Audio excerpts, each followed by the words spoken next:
الروح القدس مفتاح الحياة المنتصرة. دكتور بيل برايت. لو كنت تعبت من الصراع مع الخطية طول الوقت أو حاسس إنك عايش حياة من غير هدف، بيشجعك الكاتب إنك تكتشف سر الحياة المنتصرة، وهو إنك تتملي بالروح القدس اللي بقوته وقيادته تقدر تعيش حياة منتصرة مغيرة لحياتك ومجتمعك وبلدك. وقال الكاتب في البداية: اتأكد من خلاصك. إن كنت من الناس اللي مش متأكد من خلاصك رغم جهادك المستمر إنك ترضي ربنا، لكن جواك شك، فبينصحك الكاتب إنك تسأل نفسك: هل قبلت المسيح بالإيمان ولا بتحاول تدفع تمن خلاصك؟ تاني سؤال: هل حياتك بيقودها المسيح؟ بمعنى هل سلمت دفة القيادة للمسيح؟ وإنه بيقود اهتماماتك وبيوجهها فبتتغير عشان تتوافق مع خطته؟ تالت سؤال: هل بتصدق الله وأمنته؟ هو قال: من له الابن فله الحياة، ومن ليس له الابن فليست له حياة. وبعد إجابتك على الأسئلة تقدر تتأكد إذا كنت نلت الخلاص أو لأ، أو محتاج تصلي لربنا بإيمان وتقبل يسوع مخلص شخصي لحياتك، وتتوب وتطلب غفرانه وتسيب ليه قيادة حياتك، لأنها بقت ملك ليه، ووقتها هتتملي بالروح القدس اللي هيساعدك تعيش الحياة الجديدة.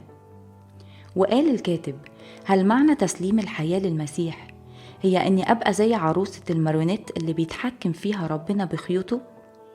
ورد الكاتب إن الله بيدينا حرية الاختيار كوكلاء صالحين وأحرار، وهو بيرشدنا وبيشجعنا، مش بيجبرنا على أي قرارات، لكن ليك حرية الإرادة. وكل ما زاد حبك لربنا وثقتك في حبه وحكمته وسلطانه وقوته، زاد تسليمك لكل تفاصيل حياتك، وتقدر تختار بإرادتك إنك تطيع روحه القدوس. وهنا سأل الكاتب: مين هو الروح القدس؟ ورد الكاتب وقال إن الروح القدس شخص، فهو بيتكلم ويشهد ويرشد ويبكت ويحزن. والروح القدس هو الله، فهو أزلي وكلي الوجود وكلي المعرفة وكلي القدرة. الروح القدس الأقنوم الثالث في الثالوث السماوي، ومساوي للآب ومساوي للابن. ولما بيتولد الإنسان ولادة جديدة بيدخل في علاقة أبدية مع الله بعمل الروح القدس، فيدخل المؤمن في جسد المسيح ويتحد بيه، فيستبدل ضعفه بقوة ربنا وخطيته وهزيمته بقداسة ونصرة من يسوع. وإذا سلم قيادة حياته للروح القدس هتكون قدام يسوع، ودي فرصة إنه يعمل فيه وبيه علشان يتمم إرادته الكاملة والمرضية. وسأل الكاتب: إيه هو دور الروح القدس في حياة المؤمن؟ وقال: 1. إن الروح بيجددنا وبينقلنا من الطبيعة الميتة روحيا إلى الحياة الأبدية. 2. الروح بيسكن فينا. كان في القديم الروح القدس بيحل على أشخاص محددة لوقت محدد عشان يقوموا بدور محدد، لكن بعد يوم 50 حل الروح القدس على المؤمنين وسكن فيهم. 3. الروح القدس بيختمنا في المسيح، فبمجرد ما بنقبل المسيح بيحط علينا الروح القدس ختمه، وده دليل إننا بقينا أولاد الله. 4. الروح القدس بيضمن ميراثنا في السماء. 5. الروح بيملانا فبنعيش حياة النصرة. وقال الكاتب: علشان تعيش حياة النصرة، أول حاجة اتأكد إنك ممتلئ بالروح القدس عن طريق إنك تطلب من ربنا بإيمان، ويكون عندك اشتياق حقيقي إنك عايز ترضي ربنا في حياتك وتسلمها بالكامل ليه، وتأكد إنه هيسمع ليك. 2. سيب الروح القدس يسيطر على كل دوائر حياتك، فما ينفعش ذاتك تسيطر على بعض الدوائر ويسيطر الروح على دوائر تانية.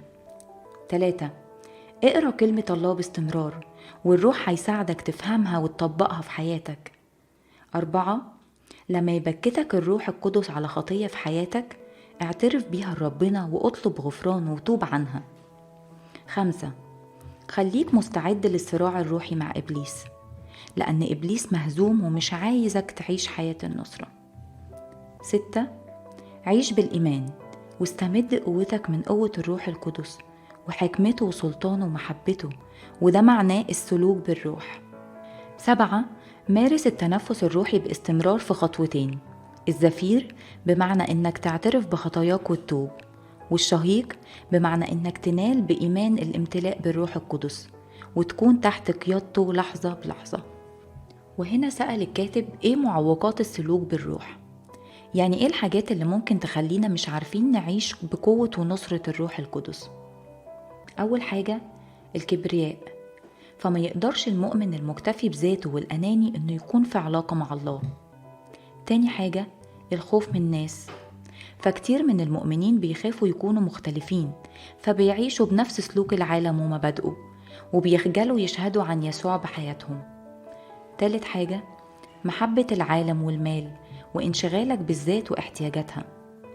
رابع حاجة الخطايا الخفية بالرغم من تبكيت الروح عليها. خامس حاجة إنك تحزن وتطفي روح الله بعمل الخطية والإصرار على الاستمرار فيها. وفي الآخر وضح الكاتب علشان تحارب أي معوقات للحياة المنتصرة هتحتاج سلاح الله الكامل اللي اتكلم عنه الرسول بولس في رسالته لأهل أفسس. أول جزء في السلاح منطقة الحق، وهي إنك تلف وتغلف نفسك بالحق، يعني تثبت في المسيح وفي كلمة الله وتفهمها وتحفظها وتطبقها في حياتك. تاني جزء درع البر، وفيها بنلبس بر المسيح وبين كده نكون أبرار قدام الله، مش تتكل على برك الذاتي. تالت جزء حزين أرجلنا باستعداد إنجيل السلام، بمعنى إننا ننشر الأخبار السارة بانتصاراتنا على الشيطان بقوة المسيح وقيامته. رابع جزء ترس الإيمان، بمعنى إن إيماننا بأن الله معانا يحمينا من هجمات إبليس كلها. خامس جزء خوذة الخلاص، وهو معرفة الحق في المسيح وإن خلاص المؤمن مؤكد وأبدي، فتحمي أفكارنا من الشك.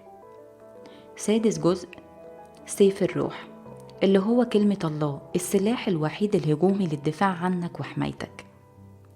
وبيختم الكاتب وبيشجعك وبيقولك البس سلاح الله، امتلئ بالروح، عيش تحت قيادته، وتوب باستمرار، وتأكد إنك هتتمتع بحياة منتصرة في المسيح. الكتاب حلو ومليان بالتفاصيل، بنشجعك تشتريه وتقراه، وأكيد هتستفاد أكتر لما تطلع عليه. ربنا معاك.